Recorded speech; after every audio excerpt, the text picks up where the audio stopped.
Bueno, me gusta mucho la dramaturgia de Tracy Letts. Hicimos Bicho hace unos años y he estado siguiendo sus pasos y hace 2 años presentó este montaje en Broadway y desde que me enteré que la obra estaba la fui a ver y me conmovió mucho la historia, la relación entre los personajes y esta visión un poco más oscura de las relaciones de familia, de cómo a veces uno de los personajes habla de una unión de células al azar y cómo realmente uno no escoge a la familia y no tenemos por qué generar un vínculo entre ellos. Un poco por ahí es que la obra me enganchó mucho el humor, la ironía y el gran drama. El mismo Tracy Letts dice que estaba harto de crear historias pequeñas, no sobre gente pequeña, pero sí historias pequeñas, cortas y en un solo espacio. Entonces se mandó a hacer esta obra más apoteósica, con grandes personajes, y no había encontrado mucho tiempo una obra que tenga 13 personajes, que los 13 tengan un momento tan interesante y que realmente todos tengan relaciones entre ellos y que sea muy rica de trabajo, ¿no? Me parece una aventura y lo que busco yo como director son obras que no me aburran al dirigir, que me signifiquen algún reto de alguna forma. Y esto era una obra monumental en todo sentido. Ahora, esto sigue cierta tradición del teatro americano que viene de O'Neill o viene de Tennessee Williams en algún caso, no siempre. Esta reflexión sobre la familia media con raíces self-made, esta reflexión, ¿no crees que puede resultar un poco lejana para determinados públicos o crees que se ajusta perfectamente a un público mucho más amplio? Yo creo que la gente se identifica con la situación más que con el ambiente en el que se rodean. La figura de la familia que se encuentra me parece que es absolutamente universal.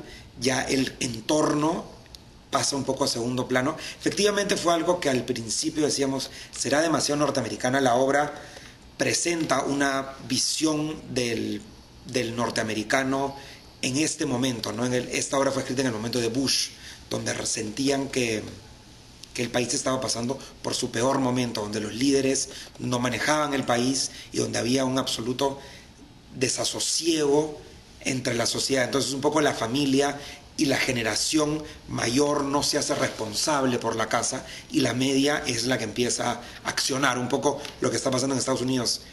Pero siento que no es que la obra es más poderosa que eso. Siento que igual una obra de Tennessee Williams, por más que trabaja el sur y el sur de Estados Unidos, que podía ser algo muy específico, se vuelve muy universal por las relaciones y por la historia en sí, ¿no? Has hablado de una unión de células al azar y eso también es lo que resulta de un casting tan grande como el que puedes necesitar para una obra como Agosto. Cuando conversamos inicialmente, cuando esto era un proyecto, parecía que no encontrábamos a los actores ideales, sobre todo que son tantas mujeres de una determinada clase, de un determinado medio. Cuéntame de las dificultades de ensamblar más allá de los nombres elegidos finalmente. Es lo más difícil en el proceso, pero también lo que más me gusta hacer. Cuando se genere el proyecto nos podemos pasar un año buscando el elenco. Inicialmente, desde que vemos la obra, se lee la obra, que decimos cómo hacemos para encontrar este elenco, estas características donde se vea familia y que tengan este nivel de intensidad dramática y a la vez un manejo del tiempo de la comedia. Es muy difícil y sí creo que son cuestiones del azar y coincidencias y yo estoy absolutamente abierto a situaciones, personas que puedo ver en la calle, obras, entrevistas y simplemente utilizar programas antiguos. Utilizo todas las referencias posibles que tengo a mi alrededor, escucho a gente, consulto para llegar a este casting que una vez que se consigue y que pueden, también ya es otra aventura el proceso de convivencia, ¿no? De este grupo que tiene que volver a ser una familia, cómo se conocen para trabajar en la obra y a la vez tienen que generar tensiones en el espacio y de qué forma eso no se va a contagiar en el ambiente fuera del escenario, ¿no? ¿Cómo se te ocurrió incluir a Claudia Dammert, que es una actriz que está, digamos, fuera de circulación desde hace un tiempo, para una obra tan contemporánea y que además tiene que convivir en escena con actrices que tienen una solvencia mucho más constante en la escena? Eso fue un instinto que tuve cuando vi a Claudia en una entrevista en Odiosas por un unipersonal que estaba haciendo. Había algo en ella que sentía que era una actriz con fuerza, la sentía una persona que tenía fuerza, intensidad y a la vez humor. Y hay pocas actrices de su generación que, digamos, no han caído en el vicio de las cirugías, las operaciones, sino que se sienten muy bien como son. Y eso fue algo que me atrajo. Hicimos una lectura con ella, que lo aceptó con con muchas ganas y mucha buena onda. Y desde la primera palabra que dice el personaje de Violeta, que es hijo de puta, me acuerdo que nos miramos con Chele Ferrari y Rómulo y fue, ella es. Había algo ahí que simplemente conectaba y siento que eso fue un instinto, que son pocas de las cosas que yo puedo considerar una capacidad positiva mía, ¿no? En mi dirección.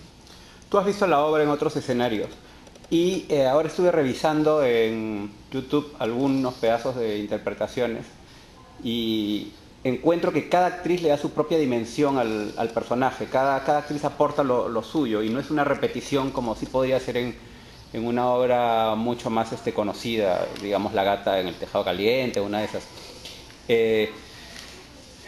¿Podrías hacer algún paralelo entre las que viste? Creo que es Estelle Parsons, Norma Leandro y Claudia. Sí, totalmente distintas. Tengo yo la suerte además que tengo una pésima memoria. Cuando viajo, veo tanto teatro que empiezo a perder un poco borro un poco. Y lo extraordinario de un proceso con actrices como las que tengo es que yo trabajo con lo que ellas me dan más que con cosas que yo impongo. Entonces, pero bueno, yendo más a la pregunta, Estelle Parsons tenía una fuerza, tenía un nivel de agresividad. En ella veías una mujer mayor que 60 y tantos años. Ella es una actriz mucho mayor, entonces sí sentías el peso de la edad en ella y una agresividad y violencia hacia sus hijas que no me cuadraba. La actuación de Norma Leandro, la verdad que sé lo estupenda actriz que es, he visto trabajos de ella en cine y me parece increíble, pero este trabajo lo sentí un poco ligero, se asentaba en la pronunciación, en la dificultad, en la enfermedad, en el problema de la lengua, más que en el drama, y lo llevaba por un tema más de estar ella alejada de todo y de perder un poco el contacto con el resto de la familia, que sentía que Violeta para mí tiene que estar absolutamente enganchada, conectada, observando todo. Ella, como dice en una de las escenas, a mí nadie me esconde nada, es una mujer que está absolutamente alerta de todo, ¿no? Bueno, ¿qué es lo que te deja como lección final esta obra? No la moraleja, sino la experiencia del ponerla en escena. Ha sido una experiencia increíble, creo que ha sido una de las mejores experiencias que he tenido, porque todo el proceso es un proceso feliz. Esta es una de las ocasiones donde la obra no infecta el proceso, y eso ha sido algo para mí muy importante, y ha habido me ha dado un poquito de seguridad el confiar en mi instinto, por ejemplo, para el casting y para el proceso. Creo que estoy agarrando un poco más de horas de vuelo como director y estoy empezando a confiar en mi instinto, que es algo en lo que me enfrento yo conmigo, ¿no?